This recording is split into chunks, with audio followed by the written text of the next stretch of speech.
I swear, sometimes I feel like my house isn't even mine. More like a stage where I play the role of a husband/prop while my wife and her friends run the actual show. That Friday night was one of those moments. Cara, my wife, came home with her little entourage: Lena, Veronica, Paige, and Hannah. 4 women, 4 bottles of wine, and one very specific mission: to turn my kitchen into a sorority lounge. To me, she barely threw a glance. "Zack will be in the kitchen, don't wait up," she tossed out, already ushering them inside with that fake laugh she reserves for people she actually cares to impress. For me, she saves the monotone voice. Cold, efficient, like a receptionist checking you into a dentist's office. I gave a little shrug and walked out to the garage. Fine by me. I had tools to reorganize, a shelf that needed fixing, and, let's be real, the sweet comfort of not sitting at the table like an unwanted +1. But here's the thing about garages in suburban houses. The walls are thin, the windows are open in summer, and when your wife and her friends start clinking glasses and gossiping 2 rooms away, every damn word floats in like smoke. At first it was harmless noise, laughter, a few shrieks, the usual, "Oh my God, you didn't" soundtrack. But then the tone shifted. My name slipped in, once, twice, and I did what any sane man would do. I stopped what I was doing and listened. "Cara, seriously, how do you put up with him?" That was Lena's voice. Nasal, a little too sharp, the kind that makes you picture someone constantly rolling their eyes. "Oh, please," Veronica chimed in. "Zack looks like he'd apologize if someone robbed him. He's safe, like a human couch." Laughter. Loud, ugly, wine-fueled laughter. And then Cara herself, the star of the show. Safe. He's convenient. That's the word. Zack's my convenient option. Reliable, predictable, boring as hell. He thinks if I say girls' night, it actually means girls' night.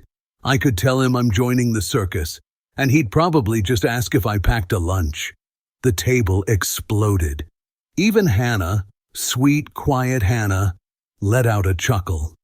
Another voice, Paige this time. "So what? He never suspects anything? Like, ever?" Cara snorted, wine sloshing in her glass. "Suspect? Zack? God, no, he swallows everything whole. That's the beauty of it. All I have to say is spa weekend or work thing, and he nods along like a good boy. He always gags it down. Always gags it down." That was the exact line. Like I was some toddler being spoon-fed lies, and she was proud of how easy I was to trick. My hand tightened around the wrench I'd been holding. For a moment, I imagined throwing it straight through the kitchen window, just to watch their smug little faces scatter. Instead, I wiped my palms on my jeans, set the wrench down, and walked back into the house. If they thought I was just going to sit out there and let them roast me like the main course, they had the wrong idea. I pushed open the kitchen door. 4 glasses froze mid-air. The laughter died like someone cut the wires. "Well," I said, calm, steady, even smiling a little, "you ladies sound like you're having the time of your lives. I was out in the garage, but honestly, sounded more like a comedy club in here. Figured I should check what's so damn funny." The looks on their faces were priceless. Veronica immediately ducked into her glass, sipping like she just discovered water for the first time. Paige gave me a wide fake grin. Hannah's eyes darted to Cara, silently asking, "What do we do now?" Lena, of course, went for the nervous giggle. "Oh, Zack, we were just talking nonsense. Girl stuff. You know, silly secrets. Not for male ears." "Yeah," Veronica chimed in. "Exactly. Not for men. Don't worry about it. Don't worry about it." The unofficial motto of every guilty person. Paige, trying to be diplomatic, added, "You should join us. We were just saying how boring it is without you." Bullshit. The only thing they were saying about me is how boring it is with me. And then Cara, my darling wife, queen of two-faced performances, leaned forward with that strained smile. "Zack, really don't take it personally. We were talking about makeup, kids. Random things. You honestly think we'd waste our wine talking about you? Her voice wobbled just enough to betray her. I pulled out a chair, sat down at the table, and reached for the bottle. Slowly poured myself a glass. The sound of liquid hitting glass filled the silence like a drum roll. You know what's funny? I said, leaning back. From the garage, I could have sworn I heard words like convenient, boring, even something about me always gagging down lies. But hey, maybe that's just how makeup tips sound from a distance. Their faces drained faster than the wine bottle. Cara shifted in her seat, eyes narrowing. You're blowing things out of proportion. We were joking. God, do you always have to be so serious? Melissa snorted. Veronica nodded. Paige attempted a laugh. Oh, come on, Zack, Paige said. Men always take everything so literally. I smiled, lifted my glass in a mock toast. Maybe, but here's the thing. I've got a good memory, and I love remembering what I hear. So go on. Drink, laugh, have your secrets. Just don't be shocked when I recall every word later. I downed the wine in one shot, set the glass down, and stood up. The room stayed silent, laughter suffocated, eyes glued to the table. I left them there, their little sorority party suddenly looking like a funeral. The house didn't sleep much after the kitchen funeral. Cara and her friends tried to stitch the mood back together with louder music and, remember when? Stories. But the room never revived. Laughter came in short, apologetic bursts. Glasses clinked with the enthusiasm of a mandatory toast. I sat in the living room with a book open, didn't read a word, listening to the sound of confidence draining out of four women who suddenly remembered walls have ears. Cara came to bed late.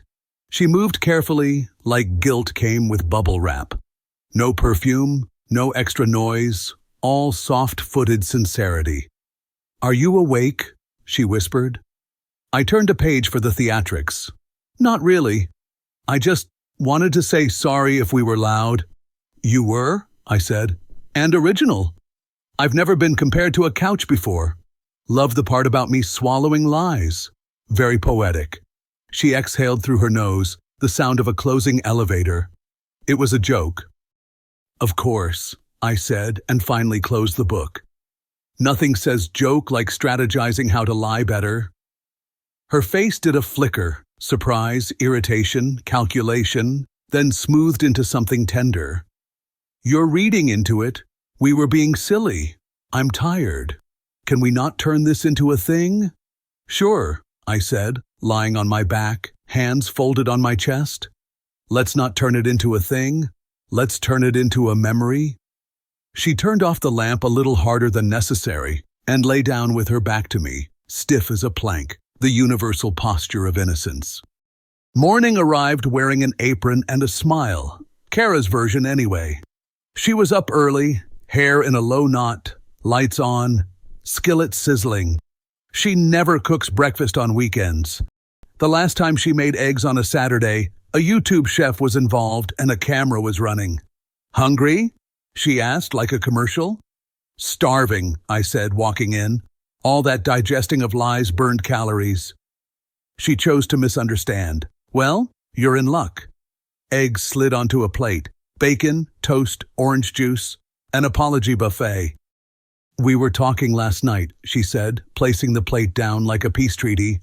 The girls and I might take a quick weekend at Willow Creek. Spa, steam rooms, maybe a massage. Nothing crazy. Willow Creek?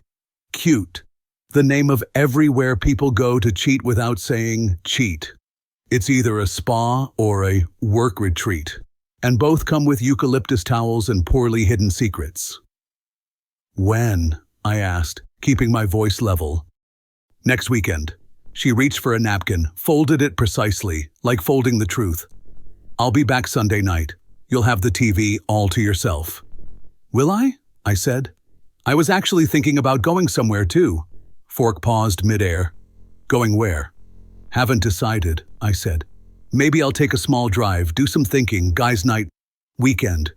You know, silly secrets, not for female ears. The Fork resumed. It's just, you've got stuff to do here, she said. And I already made plans with the girls. Right, I said. You made very funny plans. Her mouth formed a line, the kind that could cut glass. Zack, you're making this weird. I'm not making it anything, I said. You are. I'm just taking notes. She smiled then. You know the smile.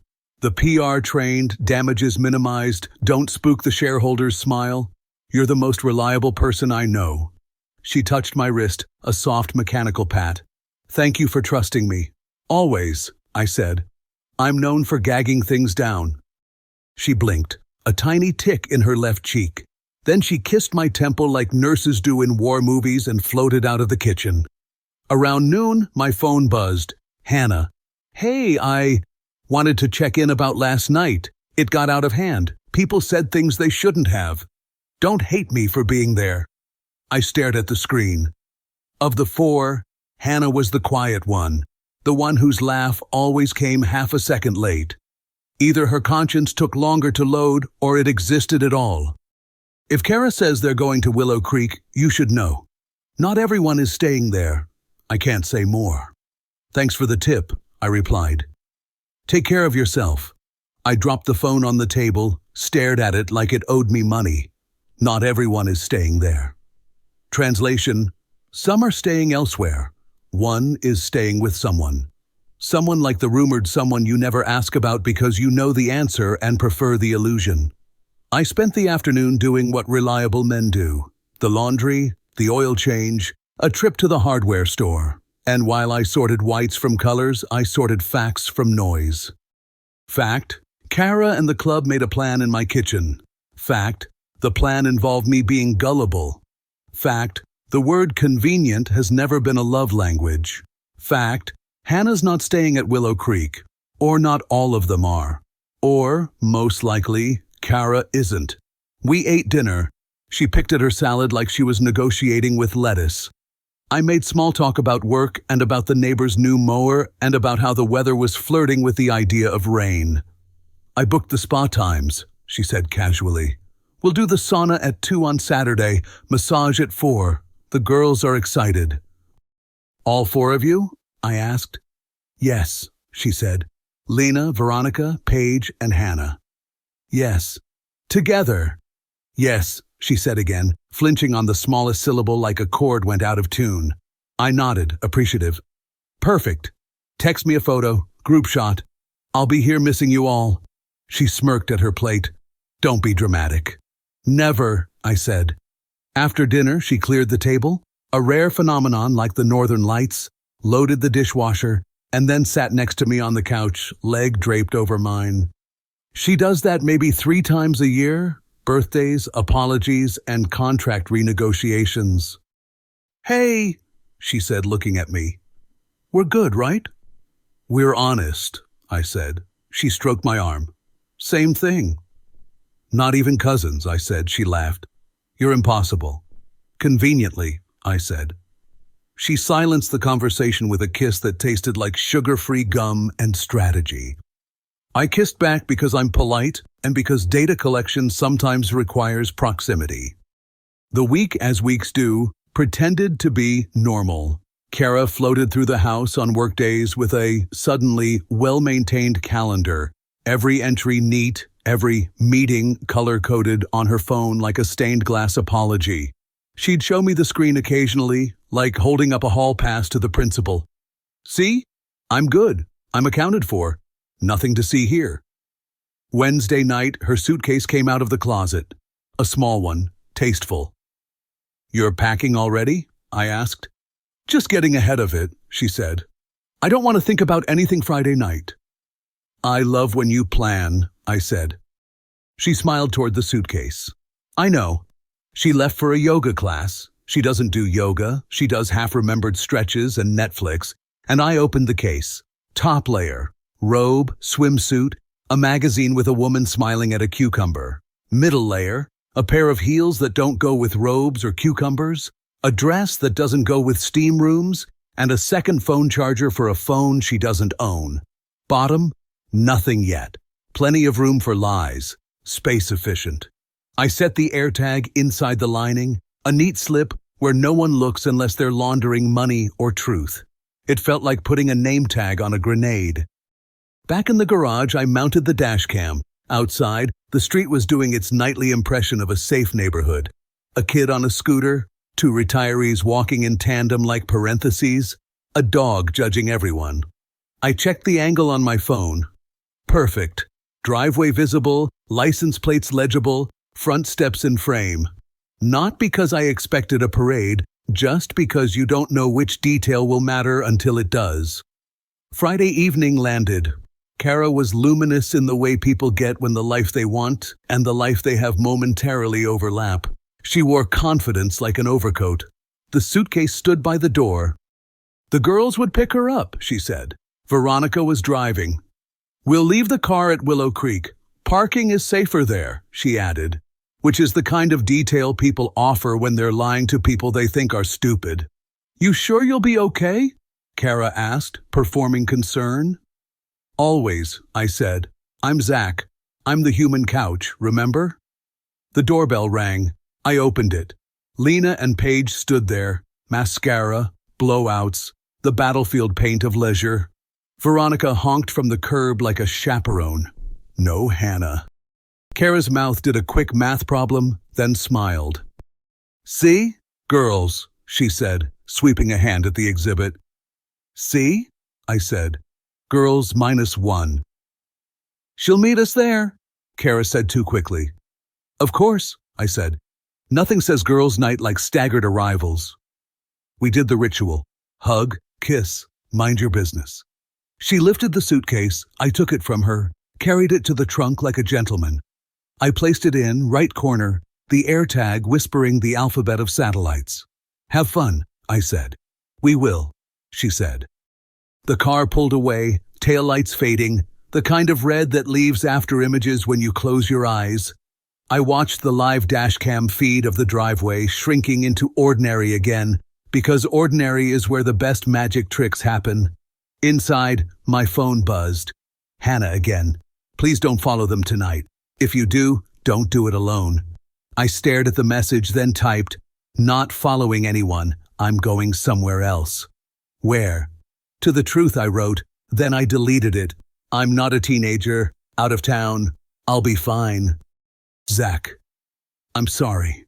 You didn't do it, I sent back. You just watched. The typing dots came and went. That's the thing about bystanders. They're always almost brave. I grabbed my own bag, smaller, uglier, stocked with chargers, a notebook, the camera, and the kind of snacks that make you look like a divorced detective in a rental car. I checked the AirTag's location. Moving. I checked the family plan. Cara's phone pinged near Willow Creek Spa for exactly the amount of time it takes to be seen by a front desk. Then it left the circle, east, away from the steam, the robes, the cucumber water. The dot paused near Ridgeview Suites, then moved again a few blocks, then settled on a residential street with trees that know secrets and porches that keep them. I smiled without mirth. Spa, I said to the empty house. Very therapeutic. I turned off lights, set the alarm, and locked the door twice. Then I sat in the car with the engine idling and let the idea of rage pass through me like a storm through a field. When the air cleared, I opened the notebook and wrote 3 words on the first page. Record. Don't react. Then I put the car in drive and went to meet the weekend. There's a moment when you follow someone you love and you realize you've officially crossed the line from husband to detective. I didn't even feel bad about it. Husbands trust. Detectives verify. Guess which one gets screwed over less? Cara's dot on the map glowed steady, parked at a leafy suburban street where nobody actually uses their front porch, but everyone keeps them spotless for show. Ridgeview Drive. Nice houses. Too nice. Couples who smile at neighborhood barbecues. Kids who wear polo shirts at age 6. And wives who mysteriously join book clubs that don't own books. I parked 2 streets down, killed the lights, pulled out the camera, lens long enough to make me look like I was bird-watching endangered species. The rarest bird of all? Fidelity. And there it was. Veronica's SUV, parked halfway up the driveway of a white brick house with manicured hedges. I zoomed in. No suitcases being carried into spas, no robes, no cucumber water, just Cara, my wife, stepping out of the car in her little girl's trip dress, heels clicking like a metronome. She looked different, alive, smiling in a way she hadn't smiled at me since Obama's first term. And then he appeared. Tall, dark hair, that specific swagger men have when they've never been told no. He came out the front door like he owned every molecule of oxygen on the street, hugged her, kissed her cheek. His hand lingered at her waist like it had paid rent there. My hands clenched on the camera. For a second, I almost forgot to snap the shot. Almost. Click, evidence, click, more evidence, click. Just in case my lawyer needed a slideshow. They went inside, door closed, curtains drawn, suburban theater, showtime at 7. I stayed parked for an hour. Long enough to know she wasn't coming back out anytime soon. Long enough to start imagining the conversation inside. Probably something like, him. Does he suspect? Cara. Of course not. He swallows everything. That's the beauty of it. Him. Convenient. Cara. Laughs. Exactly. The script wrote itself. I hated it, but it also fueled me. Rage is a hell of a caffeine substitute. I didn't storm the house. Not yet. I wasn't here to be the idiot husband who kicks in a door and screams until the cops show up. I was here to take notes, to stack proof like poker chips until I could cash them in for freedom or revenge. So I drove back, keeping the feed from the AirTag open, watching her little dot pulse in one spot, unmoving. At midnight she texted me, "We're having so much fun." Spa was amazing, massages were incredible, we're all dead tired now. She even added a selfie. Hair a little messy, robe loosely tied, glass of wine in hand. Behind her, a generic white curtain. Clever. No spa logos, no lobby, no group shot. Just enough to look believable if you didn't know better. I replied, "Looks relaxing, get some sleep." No emojis, no exclamation points. Let her wonder if my tone was flat or if I was half asleep. Let her stew in it. Next morning, I tested her alibi. Morning, I texted, "How's Hannah holding up? She usually hates spas, doesn't she?" It took her 6 minutes to respond.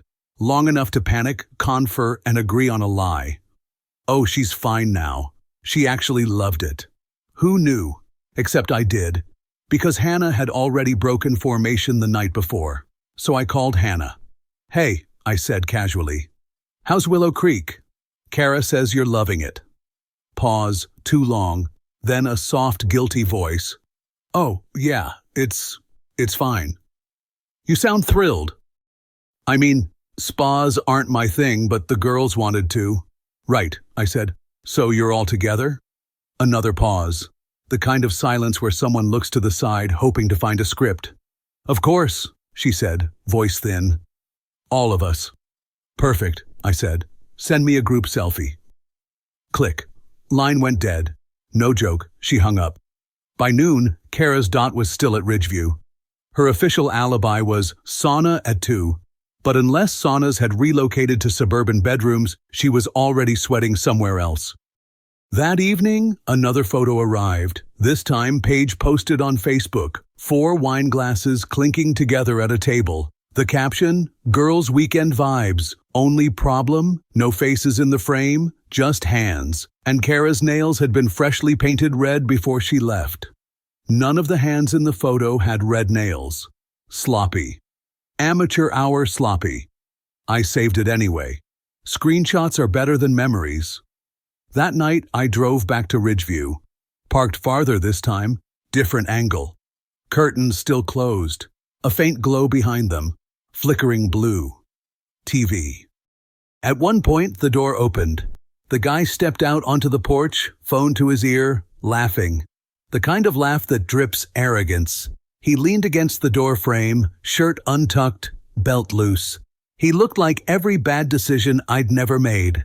I lifted the camera, zoomed, snapped, his face captured, crisp and clear, and as if the universe wanted to make things easier, Cara walked out a minute later, bare feet, wrapped in a cardigan that wasn't hers. She touched his arm like it was magnetic, kissed him, quick, careless. Click, proof, click, freedom, click, revenge. I sat in the car for a while, watching them disappear inside again. My breath fogged the windshield. My hands didn't shake, not once. It was strange. I thought fury would tear me apart. Instead, there was just calm. A cold, sarcastic calm, like watching a movie where you already know the ending. I turned the camera off, leaned back in the seat, and whispered to myself, convenient. Always convenient. Sunday night, 8:47 p.m., right on schedule. Cara walked through the front door, dragging her suitcase with the kind of tired grace you only get from a weekend of not spa treatments. She sighed theatrically, like she'd been carrying the weight of the world, not the weight of her own lies. "I'm home!" I didn't rush to greet her. No dramatic reunion hug, no missed you kiss. I sat on the couch, TV on mute, like a judge waiting for the defendant to sit down. She breezed in, cheeks flushed, hair slightly undone. If I didn't know better, I'd have believed she just came from a steam room. But I did know better. I knew exactly what kind of steam she'd been wrapped up in. "Hey, you," she said, dropping the suitcase by the door. Oh my God, it was amazing. You'd have hated it. So much talking, so much gossip. But I needed it. Just girl time, you know? I raised an eyebrow. Didn't sound like gossip to me. Sounded like a military operation. Strategizing even. She froze for half a second, then recovered with a smile. "We just got silly, Zack. Don't tell me you're still thinking about that." "Oh, I think about it," I said, sipping my drink. "I like to keep detailed notes. Helps me remember the funny parts." She tilted her head, eyes narrowing just a touch. "You're in a weird mood." "Convenient mood," I corrected. She laughed, forced. "God, you're still on that. You really need to lighten up." She flopped down on the couch beside me, kicked off her shoes, and leaned into me like nothing was wrong, like I was a couch again. My couchness, apparently, had multiple uses. "So, what did you do while I was gone?" she asked, voice sing-song. "Did you survive without me?" "Oh, I kept busy," I said, eyes on the TV. "Took some drives, did a little bird watching." "Bird watching?" she snorted. "Since when do you watch birds?" "Since they started nesting on Ridgeview Drive," I said flatly. Her head jerked, eyes widened, then narrowed again, calculating. For one glorious second, the mask slipped, but she caught herself fast. "You're joking," she said, chuckling nervously. "I don't even know where that is." "Really?" I leaned back, smiling cold. "Funny, because you looked right at home there." Her mouth opened, closed, fish out of water. Finally, she laughed again, brittle. "You're being ridiculous. What, you think I was sneaking off to some guy's house? Zack, come on." "I don't think," I said. "I know, and I've got better eyesight than you give me credit for." She shifted tactics, leaning closer, lowering her voice into that soft, almost seductive tone she uses when she wants me to stop asking questions. "You're paranoid. We were at the spa. Ask the girls. They'll tell you." "Oh, I did," I said. "Hannah loved it, apparently, which is strange since she's never liked spas. She told me herself once, even stranger. When I asked her for a group selfie, she hung up on me. No explanation, no photo." Cara's jaw tightened. Her eyes darted just for a second toward her suitcase, the one still by the door. I imagined the heels inside, the cardigan that didn't belong to her, the charger for the phone she didn't own. I let the silence stretch, thick and suffocating. Finally, she snapped, "Okay, fine." Hannah was being dramatic. She didn't want to be in pictures. And maybe we split up for a while. So what? We're adults. We don't have to be glued together all weekend. I smirked. "Ah, the spa trip where no one stays at the spa. Very modern." She glared. "Do you even hear yourself? You're accusing me of, what? Having an affair? Based on your imagination and a missed selfie?" I shrugged. "Based on birds, very photogenic ones. You'd be surprised what you can see through a lens. That landed. She didn't laugh this time. Didn't call me dramatic.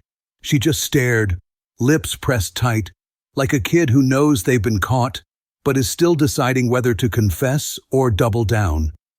And me? I smiled, slow and sarcastic, and took another sip of my drink. "Don't worry, Cara," I said, voice low. "I'm not mad, not yet. I'm just collecting data. And when the time's right, I'll publish the report." Her hands fidgeted. She grabbed a pillow, hugged it to her chest, and turned back to the muted TV. We sat there in silence. Me calm, her restless. The soundless sitcom on screen looked more believable than the marriage sitting on that couch. Later that night, while Cara showered, I opened the suitcase. Clothes neatly folded on top, robe, swimsuit, but under them, heels, a dress meant for anything but a spa, and the second phone charger. The AirTag I'd planted winked at me like a co-conspirator. Evidence folder, Exhibit A. She came out all fresh and glowing, saw me sitting there calm as stone, tried to play casual. "You're still in that mood?" I only smiled. "I'm just appreciating your packing skills." Her eyes flickered toward the suitcase, then back at me, cracking the mask. The week that followed was theater. Cara overplayed her role, cooking dinner she never cooked, asking about my day, even watching TV next to me like a doting wife. Anyone else would have called it sweet. To me, it looked like a cover story rehearsed too hard. I didn't argue, I didn't accuse, I just kept gathering, checked the AirTag logs, matched timelines, screenshot pages, half-baked Facebook proof. Every lie went neatly into my mental spreadsheet. By Friday, she tried flipping the script. Came to me with that innocent yet annoyed tone. "Zack, we need to talk. You've been distant. Are you hiding something from me?" I almost laughed. Gaslighting, Chapter 1. I leaned in, smiled. "Of course not, Cara. You know me. I'm convenient." She didn't like that. Not one bit. By Monday morning, I had enough evidence to launch a Netflix true crime series. Photos, timestamps, GPS logs, even her pathetic texts. It wasn't rage-fueling me anymore. It was precision. So I booked an appointment with a divorce lawyer. The kind with a reputation for gutting people cleanly, without leaving blood on the floor. He looked through the folder I'd assembled, my report. Halfway through the photos, he whistled softly. "Most guys come in here with suspicions," he said. "You came in with a damn documentary." "Convenient," I replied. He smirked. "This is airtight. Property, assets, custody if you want it. You'll walk out clean." I nodded. No drama, no bargaining, just the quiet satisfaction of finally flipping the script. 2 days later, Cara was still parading around the house in her fake wife act, cooking dinners, smiling too much, asking about my day. She had no idea that, in a courthouse downtown, her marriage was already a file number. That evening, I set the folder down in front of her at the dinner table. She opened it, eyes scanning the evidence, her face draining color with each page. "What? What is this?" she whispered. "My exit strategy," I said. "Signed, stamped, filed. By this time next month, Cara, you'll be free to spend every spa weekend at Ridgeview Drive." She tried the usual tricks, denial, tears, half apologies, but it was like arguing with a wall. I wasn't the couch anymore. I stood, pushed the chair back, and delivered the final line with the same sarcasm she once used on me. "Congratulations, you finally get to live your real life, without me." And then I walked out. No yelling, no broken glass. Just the sound of the front door closing and the weight of her silence following me down the street. The divorce went through faster than I expected. Turns out, when you've got receipts stacked taller than the lies, the system doesn't waste time. Cara didn't even fight. She signed where she had to, sniffled for show, and tried one last dramatic monologue about how we were good once, weren't we? I didn't answer. The past isn't a weapon I hand back to the person who used it against me. Now, life's quieter. The house feels bigger without her voice filling every room with excuses. I replaced the couch she once joked I was. Sold it, actually. Some stranger bought it off Craigslist, and I laughed the whole drive home. I go out more. Weekends aren't alibi maintenance anymore. They're mine. I ride my bike. I sit at bars where nobody knows me. I even took up real bird watching, though I can't see a sparrow without thinking how Cara hated the word evidence. And her? I hear she's still around Ridgeview. Maybe still with him? Maybe not. Doesn't matter. The last I saw, her eyes when she realized I was done, that was the real ending. Whatever came after was just her sequel, and I don't watch sequels to bad movies. People ask if I'd ever take her back. I tell them the same thing every time. I don't recycle. If you felt this story hit hard, drop a like, subscribe for more, and share your thoughts in the comments. Your support keeps Steelheart beating.